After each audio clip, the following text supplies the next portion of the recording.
In the center of the web. Here is where you'll learn everything, she said. Here is where it all comes together. This is the center of the web, where past, present, and future are joined, and where the human mind was born. I want you to look. Don't tell me again that you're not Natty Bumpo. I heard you the first time. You don't have to understand what you see, but you must at least make an effort to see what you see. A few decades ago, at a time when Lamarckian notions were still occasionally offered as science, it was popularly theorized that what stimulated the primate brain to grow to human size was our ancestors mentally huffing and puffing to invent tools. This is, of course, what you'd expect in a culture like ours that equates advancement with tool use. I grunted to let her know that I was still awake. The fact is, however, that the human breakthrough wasn't associated with any tool-making breakthrough, but it was associated with a different sort of breakthrough. A breakthrough as crucial to human development as the breakthrough to language. Any idea what I might be referring to? No, none. I'm not surprised. This breakthrough isn't acknowledged in the taker version of the human story, isn't even mentioned since it adds nothing to the glory of the takers. This is the breakthrough that decisively signaled the acquisition of a uniquely human lifestyle, a lifestyle critically dependent on intelligence. This is the breakthrough that decisively separated us from the apes. Still no ideas? No, I'm afraid not. You evidently don't remember discussing this with Charles on the train back from Stuttgart. You couldn't imagine what our ancient ancestors might have achieved during the first 3 million years of human life, and he tried to show you that what they achieved was a fully human lifestyle.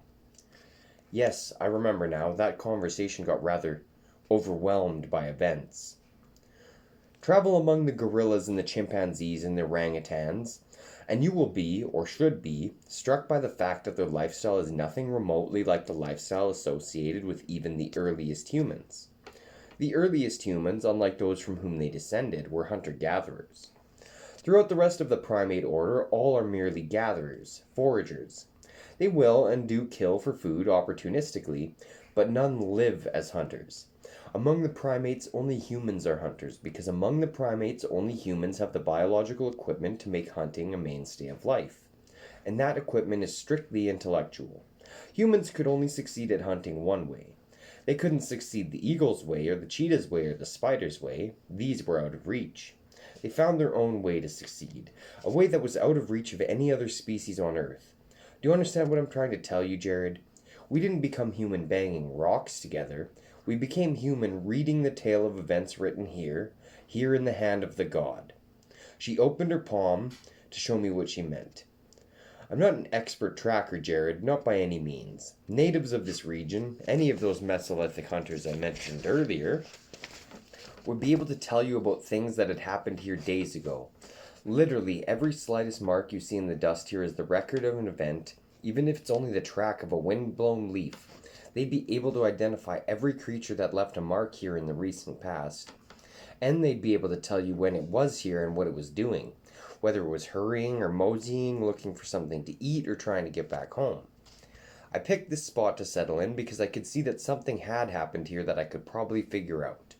I don't mean that some great melodrama was played out here, just something. Do you see this curving line of tracks here? They look like they might have been made by pressing an outsized zipper in the dirt.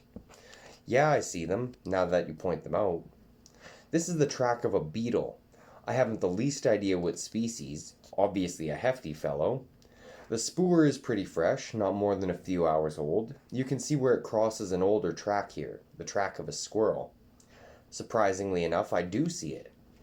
Okay, here comes the exciting part. The beetle is tooling around, minding its own business, when suddenly from over here to the left, a mouse leaps onto the scene to have a go at the beetle. You can see here the way the tracks are bunched that the mouse isn't just strolling, it's leaping. If we were in the United States, I'd say it was a chipmunk, but I don't know what this might be, so I'll call it a mouse. Anyway, the mouse grabs the beetle, and here you can see the marks where they scuffle. Yes, I see them.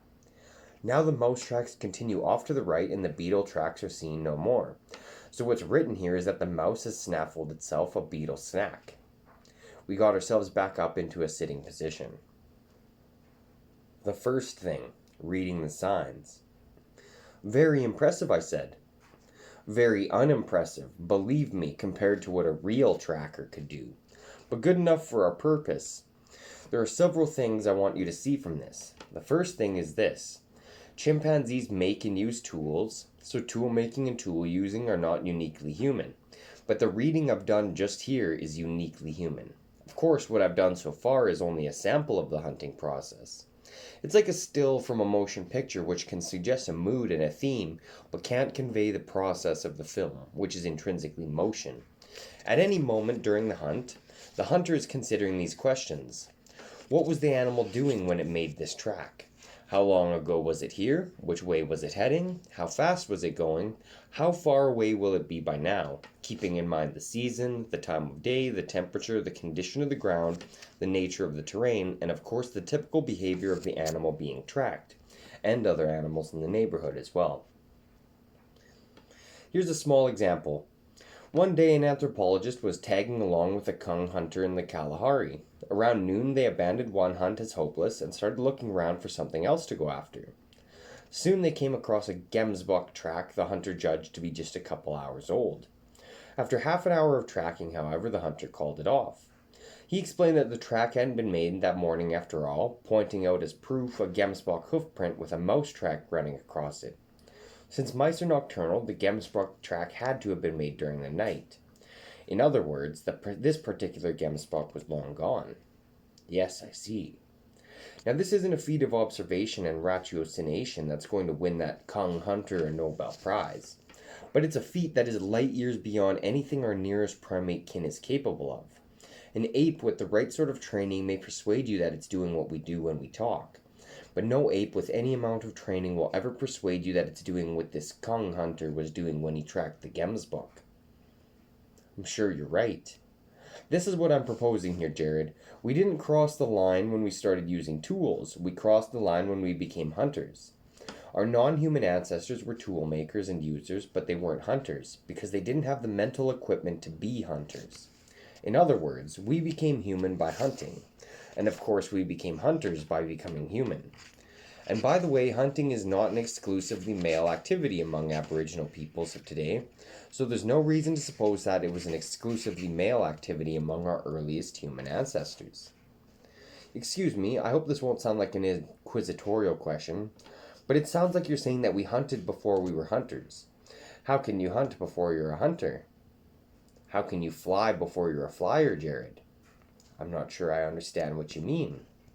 The same question has to be resolved for every evolutionary development. Here's the classic challenge. If the eye developed gradually, then it was useless till it was all complete and functional, and being useless, it conferred no benefit on its owner, so why did it evolve at all? The answer is that something less than an eye is useful to its owner. Any sensory tissue, no matter how primitive, is better than none. No matter how the eye began, it gave its owner a slight edge. The same is true of behavior like hunting. Even the most primitive tracking ability will give you a slight edge over those who don't have it, and any slight edge tends to increase your representation in the gene pool.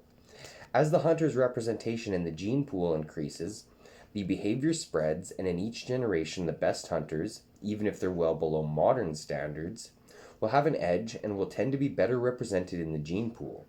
In other words, hunting ability, which in humans doesn't mean speed or power, but rather intelligence, was the vector for natural selection in the case of human evolution. Intelligence of a human order wasn't just a lucky accident.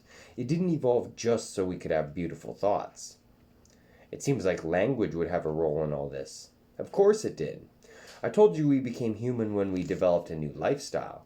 Non-human primates make their living by foraging. But foraging doesn't require much communication. A band of primates can settle into an area and begin foraging without any planning or coordination or cooperation or allotment of tasks. They just move in and everybody starts munching. But this sort of behavior won't work for primate hunters. You can't just move in and have everybody start hunting. Hunting teamwork is what pays off. But in primates, no hunting teamwork is genetically wired in, the way it is with wolves or hyenas. In primates, hunting teamwork can only come through through communication. So you're saying language developed as an adjunct to hunting. Language developed because it conferred advantages. It didn't have to confer only one advantage. Language ability made you valuable as a hunting partner. Therefore, it also made you valuable as a mate. Language ability meant you were both more likely to survive and more likely to reproduce. It seems to me that language and hunting developed reciprocally then. And if that's the case, then we became human not just by hunting, but by hunting and talking. B nodded. You're not contradicting me, though you seem to think you are. You're just anticipating me. I can't say everything at once. For some reason, this comment struck me as funny, especially when I imagined myself responding to it with, well, why not? For a moment, I thought I'd be able to hold it in and suppress it, but my central nervous system had other ideas, and I started sniggering, and then I started chuckling, and then I started snorting, then I started guffawing. And it was at this point that B decided to join in, and we laughed ourselves good and silly for about 2 minutes. We both ended up gasping for breath and grinning foolishly with tears running down our faces, and for a split second she had something in her eye that made me think she almost mistook me for a fellow human being. Then we both took a deep shuddery breath, got a grip on our emotions, and went back to work. The hunting gene. Again she patted the ground in front of us. I said there were several things I wanted you to take from this demonstration. The first is that we became human by reading the signs, and of course by talking. We didn't become human by banging on rocks or by making up sonnets. Intelligence invited us to explore a new lifestyle based on hunting and foraging, rather than just foraging alone. This new lifestyle demanded and rewarded new forms of communication and cooperation. Here's the second thing I want you to take from this demonstration. There will inevitably be people who imagine that I'm offering a rationale for human violence. Nothing could be further from my mind. In the first place, no special rationale is needed for humans because humans are not remarkably or unusually violent, outside of our own culture, which represents a tiny, tiny fraction of humanity. Outside of our culture, humans are violent in the same circumstances that other species are typically violent, in establishing and defending territory. This has nothing, literally nothing to do with political boundaries. Germany isn't a territory in a biological sense. The connection between political territoriality and biological territoriality is purely metaphorical. Do you know what I mean by that? I haven't the foggiest idea. Well, maybe we can get to it later.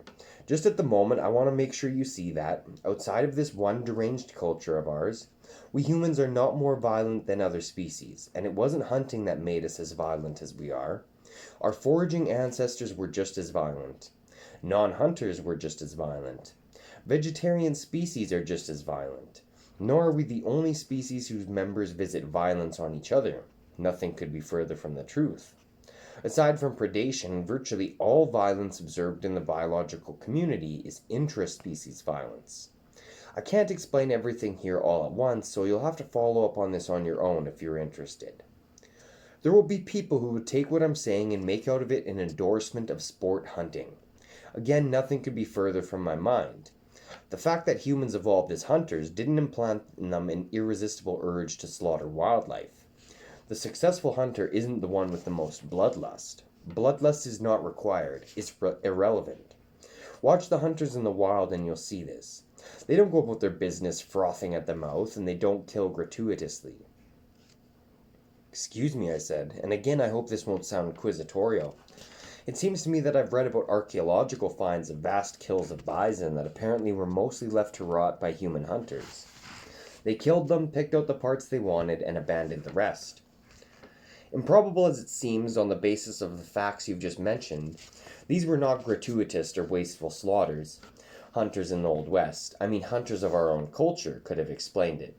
They knew from experience that you could literally starve to death surrounded by bison, if these were lean animals such as you'd find late in the winter. In the absence of other food, the only way to survive in the midst of lean bison is to kill vast numbers of them, and take what little fat there is. I'm not going to get into the biochemistry of it here, but if you like, I can lend you a book on it. I told her I'd take her word for it. Where was I? I was making the point that hunting isn't violence. Let me put it this way. The trait that was being saved as we evolved as human hunters was not murderousness.